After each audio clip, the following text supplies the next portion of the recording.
Assalamualaikum warahmatullahi wabarakatuh. Bersyukur kepada Allah subhanahu wa ta'ala. Alhamdulillahi rabbil alamin. Dan bersalawat kepada Nabi kita, Nabi Muhammad sallallahu alaihi wasallam. Allahumma salli ala Muhammad wa ala ali Muhammad. Baik teman-teman sekalian, kita akan lanjutkan kembali ngaji kita, yaitu tafsir Quran Surat Asy-Syarah atau Al-Insyirah. Let's go. Bismillahirrahmanirrahim. Surat Asy-Syarah, Makkiyah 8 ayat. Makkiyah berarti surat Asy-Syarah ini diturunkan pada periode pertama dakwah Nabi Muhammad SAW, yaitu 13 tahun pertama di kota Makkah. Penamaan surat ini dinamakan dengan Asy-Syarah ataupun Al-Insyirah atau Alam Nasyrah, karena dimulai dengan kabar mengenai lapang dada Nabi Sallallahu Alaihi Wasallam atau bersinarnya karena petunjuk iman dan hikmah. Allah Subhanahu Wa Taala berfirman dalam surat Al-An'am ayat 125. Let's go, kita buka. A'udzubillahi minasyaitonirrajim. Faman yuridillahu an yahdiyahu yashrah sadrahu lil Islam. وَمَنْ يُرِدْ أَنْ يُضِلَّهُ يَجْعَلْ صَدْرَهُ ضَيِّقًا حَرَجًا كَأَنَّمَا يَصَّعَّدُ فِي السَّمَاءِ كَذَلِكَ يَجْعَلُ اللَّهُ الرِّجْسَ عَلَى الَّذِينَ لَا يُؤْمِنُونَ. Yang artinya, maka siapa yang Allah kehendaki mendapat hidayah, dia akan melapangkan dadanya untuk menerima Islam. Siapa yang dia kehendaki menjadi sesat, dia akan menjadikan dadanya sempit lagi, sesak, seakan-akan dia sedang mendaki ke langit. Begitulah Allah menimpakan siksa kepada orang-orang yang tidak beriman. Let's go, kita lanjutin. Persesuaian surat ini dengan surat sebelumnya. Oh, kita skip aja ya. Kandungan surat. Tema surat ini seperti tema surat sebelumnya, yaitu berbicara tentang kepribadian Nabi Sallallahu Alaihi Wasallam dan berbagai kenikmatan yang dikaruniakan kepada beliau Sallallahu Alaihi Wasallam yang patut untuk disyukuri. Surat ini mengandung 4 hal. 1. Penyebutan nikmat Allah yang dikaruniakan kepada Nabi Muhammad Sallallahu Alaihi Wasallam, yaitu melapangkan dada beliau dengan hikmah dan iman, membersihkannya dari segala dosa, serta mengangkat kedudukan beliau di dunia dan akhirat. Allah Subhanahu wa taala berfirman dalam surat Asy-Syarah ayat 1-4, "Bukankah kami telah melapangkan dadamu Muhammad, dan kami pun telah menurunkan bebanmu darimu yang memberatkan punggungmu, dan kami tinggikan sebutan namamu bagimu." Hal itu bertujuan untuk menghibur Rasulullah SAW dari gangguan kaum beliau yang begitu kasar di Mekah, Taif, dan yang lainnya. 2. Allah Subhanahu wa taala berjanji untuk memudahkan segala sesuatu yang sulit, memberikan solusi setiap masalah, menghilangkan berbagai ujian dan bencana, serta memberi kabar gembira bahwa kemenangan terhadap musuh sudah dekat. Allah Subhanahu wa taala berfirman dalam surat Asy-Syarah ayat 5-6, "Maka sesungguhnya bersama kesulitan ada kemudahan, sesungguhnya bersama kesulitan ada kemudahan." Poin 3. Allah Subhanahu wa taala memerintahkan Nabi Shallallahu alaihi wasallam untuk senantiasa beribadah setelah menyampaikan risalah Islam kepada manusia. Itu merupakan bentuk rasa syukur kepada Allah Subhanahu wa taala atas segala apa yang telah dikaruniakan kepada beliau. Allah SWT berfirman dalam surat Asy-Syarah ayat 7, "Maka apabila engkau telah selesai dari suatu urusan, tetaplah bekerja keras untuk urusan yang lain." Poin 4. Allah Subhanahu wa taala memerintahkan beliau setelah selesai mengerjakan segala sesuatu untuk bertawakal kepada Allah dan mengharapkan ridha Allah. Allah SWT berfirman dalam surat Asy-Syarah ayat 8, "Dan hanya kepada Tuhanmu lah engkau berharap." Kita akan bacakan langsung surat Asy-Syarah ayat 1-8. A'udzubillahi minasyaitonirrajim. Bismillahirrahmanirrahim. Alam nashrah laka sadrak wa wada'na 'anka wizrak alladzi anqadha dhahrak wa rafa'na laka dzikrak fa inna ma'al 'usri yusra inna ma'al 'usri yusra fa idza faraghta fansab wa ila rabbika farghab. Bukankah kami telah melapangkan dadamu Muhammad, Dan kami pun telah menurunkan bebanmu darimu yang memberatkan punggungmu, dan kami tinggikan sebutan namamu bagimu. Maka sesungguhnya bersama kesulitan ada kemudahan. Sesungguhnya bersama kesulitan ada kemudahan. Maka apabila engkau telah selesai dari suatu urusan, tetaplah bekerja keras untuk urusan yang lain, dan hanya kepada Tuhanmu lah engkau berharap. Oke. Mufradat lughawiyah. Alam nasyrah laka sadrak. Tidakkah kami melapangkan dan meluaskan dadamu wahai Muhammad sehingga dapat mengajak ke kebenaran dan berdakwah kepada makhluk dengan hikmah, iman dan kenabian yang kami berikan, dan kebodohan yang kami hilangkan dari dadamu. Orang-orang Arab menggunakan istilah lapang dada untuk mengungkapkan sifat lemah lembut dan kuat. Di sini juga. Itu merupakan kinayah dari sifat gembira, senang dan toleran. Kalimat tersebut merupakan istifham takriri yang bermakna kalimat positif, yaitu kami telah melapangkan dan meluaskan dadamu. Oke. Wada'na, kami telah merendahkan, menghilangkan, meringankan kepadamu wizrak, beban berat yang kamu pikul. Angqadha, sangat berat sehingga mengeluarkan sebuah suara. Ini sebagaimana firman Allah Subhanahu wa taala dalam surat Al-Fatah ayat 2. Kita buka. A'udzubillahi minasyaitonirrajim. Liyaghfira lakallahu ma taqaddama min dzambika wa ma ta'akhkhara wa yutimma ni'matahu 'alaika wa yahdiyaka siratan mustaqima. Agar Allah memberikan ampunan kepadamu Nabi Muhammad atas dosamu yang lalu dan yang akan datang, menyempurnakan nikmatnya atasmu, menunjukimu ke jalan yang lurus. Maksud dosa di situ bukan kemaksiatan dan dosa pada umumnya, karena para rasul terjaga dari melakukan dosa. Akan tetapi maksudnya adalah perbuatan yang beliau lakukan sesuai ijtihad beliau dan menyalahi hal yang lebih utama, seperti pemberian izin beliau kepada kaum munafik untuk tidak mengikuti perang Tabuk. Nanti kita akan bahas di Sirah Nabawiyah. Mengambil tebusan dari tawanan perang Badar, nanti akan kita bahas selengkapnya di Sirah Nabawiyah. Kemasaman muka beliau kepada orang buta yang pernah mendatangi beliau dan semisalnya, nanti akan kita bahas di surat Abasa. Ada pendapat yang mengatakan bahwa maksud dari wizrak, pemberian keringanan beban risalah yang berat untuk mengerjakan perintahnya, menunaikan kewajiban dan menjaga hak-haknya. Lantas Allah Subhanahu wa taala memudahkan hal itu bagi beliau dan meringankannya, sehingga risalah yang diemban tersebut menjadi ringan dan mudah bagi beliau. Wa rafa'na laka dzikrak, dan kami telah mengangkatmu dengan kenabian dan yang lainnya, seperti aku Allah menjadikanmu disebut bersama namaku, nama Allah. Di azan ada nama Allah dan kemudian ada nama Nabi Muhammad. Iqamah juga sama, tasyahud juga, khutbah juga, dan yang lainnya. Fa inna ma'al usri, sesungguhnya bersama kesulitan, kelemahan, kefakiran dan kesulitan-kesulitan lainnya, yusran, sebuah kemudahan dan petunjuk untuk menjalankan ibadah. Nabi Shallallahu alaihi wasallam sungguh telah mendapat begitu banyak rintangan dan halangan dari orang-orang kafir. Kemudian beliau mendapatkan kemudahan dan dengan kemenangan atas mereka. Masya Allah. Faidha faragta, maka jika kamu telah usai dari menunaikan risalah dan berdakwah kepada manusia, fangsab, berpayah-payahlah kamu dengan berdoa dan beribadah. Farghab, bertawakallah dan jadikanlah keinginanmu hanya karena Allah dalam segala hal. Nah, hanya berniat hanya karena Allah. Sebab turunnya ayat 6. Ayat ini turun ketika kaum musyrikin menghina kefakiran kaum muslimin. Ibnu Jarir meriwayatkan dari Hasan Basri, dia berkata, ketika ayat ini turun, Rasulullah Shallallahu alaihi wasallam bersabda, yang artinya, ada kabar gembira, kalian akan mendapatkan kemudahan. Satu kesulitan tidak akan pernah mengalahkan dua kemudahan. Oke. Tafsir dan penjelasan. Bukankah kami telah melapangkan dadamu Muhammad dalam surat Asy-Syarah ayat 1?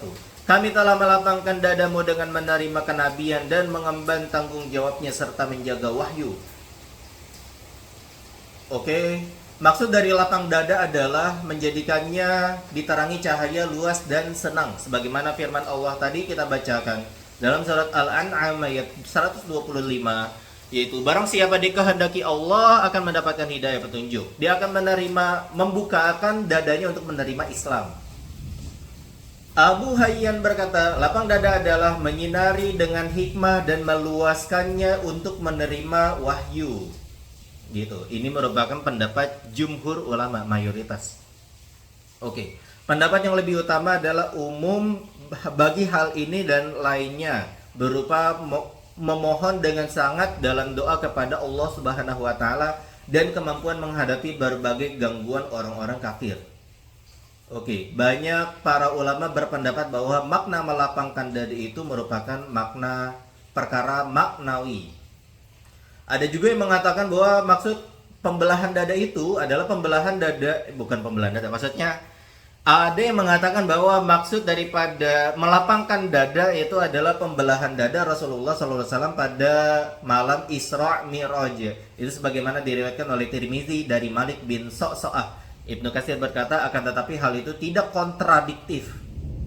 Nah, tidak kontradiktif karena pembelahan dada Rasulullah SAW pada malam Isra Mi'raj merupakan sebab adanya lapang dada secara maknawi juga. Nah, tidak ada masalah gitu ya. Hadis tentang lapang dada tersebut juga diriwayatkan dari Abdullah bin Ahmad bin Hambal dari Ubay bin Ka'ab, yang artinya, ini panjang sekali nih, bahwasanya Abu Hurairah sangat berani bertanya kepada Rasulullah Sallallahu Alaihi Wasallam mengenai berbagai hal yang tidak pernah ditanyakan oleh orang selainnya. Dia berkata, wahai Rasulullah, apa pertama kali yang engkau lihat dari perkara kenabian? Kemudian Rasulullah SAW duduk dan menjawab, sungguh kamu telah bertanya wahai Abu Hurairah. Sesungguhnya aku pernah ada di suatu padang pasir ketika berumur 10 tahun lebih beberapa bulan. Tiba-tiba ada suara dari atasku. Ternyata ada seorang lelaki yang bertanya kepada temannya, apa dia itu adalah dia? Lantas mereka berdua menujuku dengan wajah yang belum pernah saya lihat sama sekali, dengan jiwa yang belum pernah saya dapati di kalangan manusia sama sekali, dan dengan pakaian yang tidak pernah aku lihat sama sekali dikenakan oleh seorang pun. Mereka berdua berjalan menujuku dari atas langit gitu ya, turun ke bumi, hingga masing-masing dari mereka berdua memegang lenganku, memegang pegangan keduanya tidak terasa apa-apa. Lantas salah satu dari mereka berkata kepada yang lain, baringkanlah dia. Lantas mereka berdua membaringkanku tanpa ada rasa sakit. Salah seorang dari mereka berkata kepada yang lain, belah dadanya. Lantas salah satu dari keduanya menuju ke dadaku dan membelahnya. Aku tidak melihat ada darah, pun tidak merasa sakit juga. Kemudian salah satu dari mereka berdua berkata kepada yang lain, keluarkan rasa dengki dan iri. Lantas dia mengeluarkan sesuatu berbentuk seperti gumpalan darah, lantas melemparnya. Kemudian dia berkata lagi, masukkanlah rasa belas kasihan dan kasih sayang. Ternyata sesuatu yang dikeluarkan seperti perak. Kemudian ibu jari kaki kananku bergetar. Lantas dia berkata, kembalikan seperti semula. Lantas aku pulang dengan rasa belas kasihan kepada anak kecil dan kasih sayang kepada orang dewasa. Nah, ini peristiwa pembelahan dada yang sudah kita jelaskan di Sirah Nabawiyah ya. Hanya saja di sini tulisannya itu umur 10 tahun ya. Umur 10 tahun lebih beberapa bulan. Nah, kalau di Sirah Nabawiyah yang kita pernah jelaskan adalah usianya itu harusnya 5 gitu ya, sekitar 5 gitu. Oke. Tapi intinya masih kecil gitu ya. Nah, masih anak-anak. Nah, terus di dalam hadis sahih yang diriwayatkan dari Anas bin Malik dari Malik bin Sa'sa'ah bahwasanya Nabi Shallallahu Alaihi Wasallam bersabda, ketika aku ada di rumah antara tidur dan bangun, tiba-tiba aku mendengar orang berkata, salah satu dari 3 orang berada di antara 2 lelaki. Lantas aku diberi baskom terbuat dari emas yang penuh dengan air zam-zam. Kemudian dadaku dibelah begini dan begini. Qatadah berkata, aku berkata, seperti apa? Rasulullah SAW menjawab, sampai perutku yang paling bawah. Kemudian hatiku dikeluarkan dan dicuci dengan air zam-zam. Lantas dikembalikan lagi ke tempat semula dengan dipenuhi keimanan dan hikmah. Kesimpulan dari hadis mengenai pembelahan dada tersebut adalah Jibril alaihi salam mendatangi Nabi Shallallahu alaihi wasallam ketika beliau masih kecil, membelah dada dan mengeluarkan hati beliau, lantas mencuci dan membersihkannya dari segala kemaksiatan. Kemudian hati tersebut dipenuhi dengan ilmu dan iman, lantas diletakkan lagi di tempat semula di dadanya. Sebagian orang menyaksikan riwayat hadis ini karena kejadian tersebut terjadi di masa kecil dan itu termasuk mukjizat. Mukjizat tersebut tidak boleh mendahului kenabian beliau. Ini namanya bukan mukjizat ya. Nanti selengkapnya kita akan bahas. Oke. Fakhruddin Ar-Razi menjawab hal itu dengan menyatakan irhas, yaitu adalah pendahuluan dan kabar gembira sebelum kenabian. Gitu, irhas. Hal serupa terjadi pada Rasulullah SAW sangat banyak. Pencucian darah hitam dari hati Nabi SAW merupakan tanda bahwa hati tersebut cenderung melakukan kemaksiatan dan enggan melakukan ketaatan. Jika telah dihilangkan, itu merupakan tanda bahwa pemilik hati tersebut adalah maksum, terjaga dari dosa, senantiasa menunaikan ketaatan ibadah dan menjaga dari kejelekan-kejelekan. Selain itu karena Allah Subhanahu wa taala melakukan apa yang dikehendaki dan menghukumi apa yang diinginkan. Kita lanjutkan setelah kita membahas tentang lapang dada, kita akan lanjutkan di ayat 2 dan 3. Yaitu, dan kami pun telah menurunkan bebanmu darimu yang memberatkan punggungmu. Oke. Kami hilangkan darimu apa yang sebelumnya kamu bayangkan berupa dosa dan kemaksiatan yang memberatkanmu, baik sebelum kenabian maupun sesudahnya, yang merupakan tindakanmu yang menyelisihi hal yang lebih utama. Perbuatan tersebut tidak sesuai dengan ketinggian derajat dan kedudukanmu, seperti memberi izin kepada sebagian orang-orang munafik untuk tidak berpartisipasi dalam jihad pada perang Tabuk, meminta tebusan dari para tawaran perang Badar, dan bermuka masam kepada orang buta yang mendatangimu. Ada juga yang mengatakan bahwa maksud dari ayat tersebut adalah kami telah meringankan bagimu dari menanggung beban kenabian dan kerasulan. Kami mudahkan semua itu bagimu agar kamu ringan menjalaninya. Oke, kita lanjutkan Asy-Syarah ayat 4. Dan kami tinggikan sebutan namamu bagimu. Kami jadikan penyebutan namamu Muhammad sangat tinggi di dunia dan akhirat dengan kenabian dan kerasulan dan penurunan Al-Quran kepadamu, serta memberikan kewajiban kepada kaum mukminin untuk mengatakannya setelah mengucapkan kalimat la ilaha illallah, yaitu dengan mengucapkan Muhammadur Rasulullah. Kalimat ini diucapkan baik di azan, tasyahud, khutbah maupun lainnya. Demikian juga Allah Subhanahu wa taala memerintahkan mereka untuk bersolawat kepada Nabi Shallallahu alaihi wasallam dan menaati beliau, ittiba gitu ya. Gitu. Kita bersolawat kepada Nabi Muhammad. Allahumma sholli ala Muhammad wa ala ali Muhammad. Menaati beliau, ittiba. Menjadikan ketaatan kepada beliau merupakan ketaatan kepada Allah. Qatadah berkata, Allah Subhanahu wa taala telah mengangkat penyebutan Nabi sallallahu alaihi wasallam di dunia dan akhirat. Tidak ada seorang khatib, tasyahud dan salat melainkan mengucapkan asyhadu alla ilaha illallah wa asyhadu anna Muhammadar Rasulullah. Ibnu Jarir meriwayatkan dari Abu Sa'id Al-Khudri dari Rasulullah sallallahu alaihi wasallam, beliau bersabda, yang artinya, Jibril mendatangiku dan berkata, sesungguhnya Tuhanku dan Tuhanmu berfirman, bagaimana aku mengangkat penyebutanmu? Dia Jibril berkata, Allah Maha Tahu. Allah berfirman, jika namaku disebut, maka namamu juga akan disebut bersamaku. Oke. Diriwayatkan oleh Ibnu Abi Hatim dari Ibnu Abbas, dia berkata Rasulullah SAW bersabda, yang artinya, aku meminta Tuhanku sebuah permintaan yang aku sebenarnya tidak ingin aku minta. Aku berkata, para nabi sebelumku ada yang engkau tundukkan baginya angin, dan ada yang dapat menghidupkan orang mati. Allah menjawab, wahai Muhammad, tidakkah aku mendapatimu dalam keadaan yatim, lantas aku melindungimu? Aku menjawab, benar wahai Tuhanku. Allah berfirman, tidakkah aku mendapatimu tersesat, lantas aku memberimu petunjuk? Aku menjawab, benar wahai Tuhanku. Allah berfirman, tidakkah aku mendapatimu dalam keadaan miskin, lantas aku membuatmu kaya? Aku menjawab, benar wahai Tuhanku. Allah berfirman, tidakkah aku melapangkan dadamu dan mengangkat penyebutan namamu? Aku menjawab, benar wahai Tuhanku.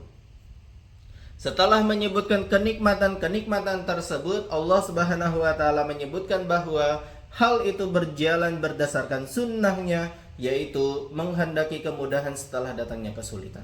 Allah Subhanahu wa taala berfirman untuk membantah orang-orang musyrikin yang telah menghina Rasulullah SAW karena kefakiran beliau, yaitu dalam surat Asy-Syu'ara ayat 5 sampai 6. Maka sesungguhnya bersama kesulitan ada kemudahan, sesungguhnya bersama kesulitan ada kemudahan, sesungguhnya bersama kesukaran terdapat sebuah kemudahan, dan sesungguhnya bersama kesulitan ada sebuah jalan keluar. Allah Subhanahu wa taala mempertegas hal itu pada kalimat kedua. Dalam hal ini terdapat sebuah isyarat dan hiburan bagi Rasulullah SAW bahwa Allah Subhanahu wa taala akan mengganti keadaan beliau dari fakir menjadi kaya, dari lemah menjadi kuat dan mulia, dari dimusuhi oleh kaum beliau menjadi dicintai. Pendapat yang lebih jelas adalah maksud dari kedua kemudahan dalam ayat tersebut adalah jenisnya, yaitu kemudahan tersebut merupakan janji secara umum bagi seluruh orang-orang mukallaf atau mukminin pada setiap masa.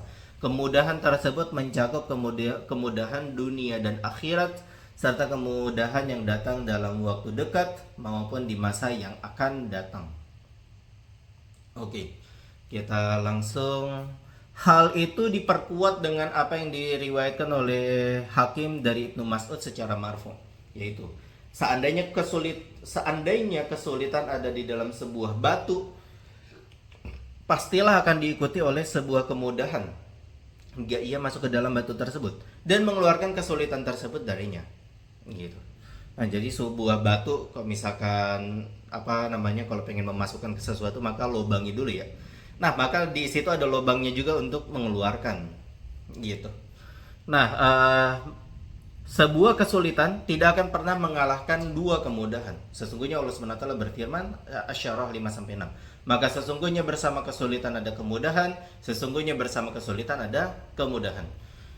Oke, kemudian Allah Subhanahu wa taala memerintahkan beliau untuk melakukan hal-hal penting yang sesuai dengan kedudukan beliau dan rasa syukur atas kenikmatan-kenikmatan ini, berupa kemudahan dan kemenangan, baik yang akan datang maupun yang telah lewat. Allah SWT berfirman dalam surat Asy-Syu'ara ayat 7, maka apabila engkau telah selesai dari sebuah urusan, tetaplah bekerja keras untuk urusan yang lain. Jika kamu telah selesai dari berdakwah, berjihad, atau melakukan berbagai kesibukan duniawi dan hal-hal yang berkaitan dengannya, ikutilah hal itu dengan ibadah dan bersungguh-sungguhlah kamu dalam berdoa. Mintalah kebutuhanmu kepada Allah, ikhlaskan niat hanya untuk Tuhanmu. Ini merupakan dalil dimintanya berkesinambungan dalam berbuat amal soleh dan kebaikan, serta sabar dalam menjalankan ketaatan, karena memanfaatkan waktu sangat dianjurkan oleh agama. Dan sesungguhnya Allah Subhanahu wa taala membenci orang pengangguran yang menyia-nyiakan waktu. Sebuah teguran. Oke. Nah, termasuk untuk saya pribadi juga. Kalau ada waktu-waktu luang gitu ya. Nah, itu Allah Subhanahu wa taala membenci orang yang menyia-nyiakan waktu. Kita lanjutkan tafsir dari surat Asy-Syu'ara ayat 8. Dan hanya kepada Tuhanmu lah engkau berharap. Menghadaplah kepada Allah dan jadikanlah tujuanmu adalah Allah satu-satunya, serta berdoalah kepadanya agar terhindar dari neraka dan mendapatkan surga. Janganlah kamu meminta pahala amalmu melainkan hanya kepada Allah. Sesungguhnya Allah adalah zat yang patut dijadikan tempat mengadu dan bertawakal. Aduh, saya pengen menyampaikan sesuatu tapi mungkin cukup berbahaya ya. Tapi ya ini kebenaran, yaitu adalah meminta hanya kepada Allah Subhanahu wa taala. Nah, kita tidak perlu perantara-perantara gitu. Kita cukup diri kita kepada Allah langsung. Nggak usah nitip-nitip. Karena Allah itu maha dekat, teman-teman sekalian. Nah itu. Kita lanjutkan. Fikih kehidupan atau hukum-hukum. Nah, dari surat Asy-Syu'ara ini atau Alam Nasyrah, Al-Insyirah, kita belajar ini dia. 1. Ini adalah kenikmatan-kenikmatan Allah Subhanahu wa taala yang lain yang dianugerahkan kepada Nabi sallallahu alaihi wasallam. Di samping kenikmatan-kenikmatan yang telah disebutkan di dalam surat Ad-Duha. Yaitu pertama pelapangan dada, yaitu dengan menjadikannya luas dan kuat untuk mengemban amanah kenabian dan kerasulan. Dua, meringankan dosa dan kemaksiatan yang tergolong berat dan besar jika dikaitkan dengan kadar dan derajat beliau. Sebenarnya ini bukan merupakan dosa karena para nabi itu maksum ya, terbebas dari dosa-dosa tersebut. Beliau tidak pernah sama sekali sujud kepada berhala dan patung. Demikian pula beliau tidak pernah sama sekali melakukan tindakan kekufuran sebelum diangkat menjadi seorang nabi. Hal ini menunjukkan kesempurnaan akal dan ruh beliau, serta terbebasnya beliau dari dosa yang timbul dari hawa nafsu. Beliau maksum, terjaga dari dosa tersebut. Nah, kenikmatan yang ketiga adalah pemuliaan nama, jiwa, kedudukan beliau di dunia dan akhirat, serta penyucian kedudukan beliau dari segala kekurangan. Ibnu Abbas berkata, Allah Subhanahu wa taala berfirman kepada Nabi sallallahu alaihi wasallam, "Kamu tidak disebut melainkan disebut bersamaku di dalam azan, iqamah, tasyahud pada hari Jumat di atas mimbar, pada hari Idul Fitri, Idul Adha, hari Tasyrik, hari Arafah, ketika melempar jumroh di Bukit Safa dan Marwah, khutbah nikah, dan di belahan bumi timur dan barat, di mana-mana, everywhere." Seandainya seseorang beribadah kepada Allah dan membenarkan adanya surga, neraka, dan hal-hal lain, tapi dia tidak bersaksi bahwa Muhammad adalah Rasulullah, maka ibadahnya tidak akan bermanfaat sedikit pun baginya, dan dia tetap dihukumi sebagai seorang kafir. Cukup tegas ya. Oke, poin kedua pelajaran dari surat Asy-Syarah adalah Allah Subhanahu wa taala menjadikan kemudahan dan rahmat bagi para hamba sebanyak dua kemudahan dalam sebuah kesulitan. Gitu. Para ulama berkata sesungguhnya termasuk adat orang-orang Arab adalah jika mereka menyebutkan isim ma'rifat kemudian mengulanginya. Hal itu tepat dihitung satu. Jika mereka menyebutkan isim nakirah kemudian mengulanginya, hal itu adalah isim lain, yaitu dihitung dua. Hal itu agar menjadi lebih kuat dalam harapan dan lebih dapat membangkitkan rasa kesabaran.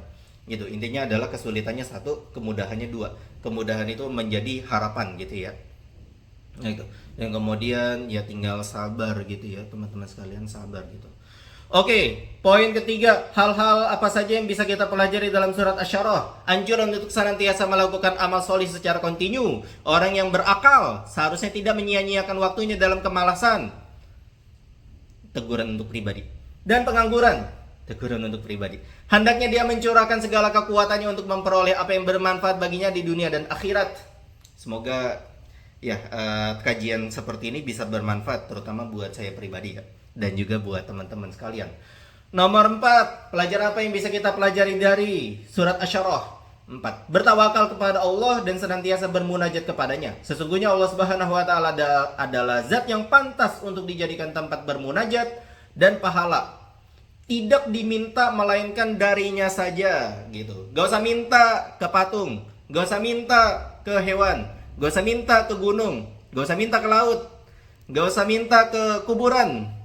Cukup kepada Allah Subhanahu wa taala saja, Tuhan yang Maha Kuasa atas segala sesuatu.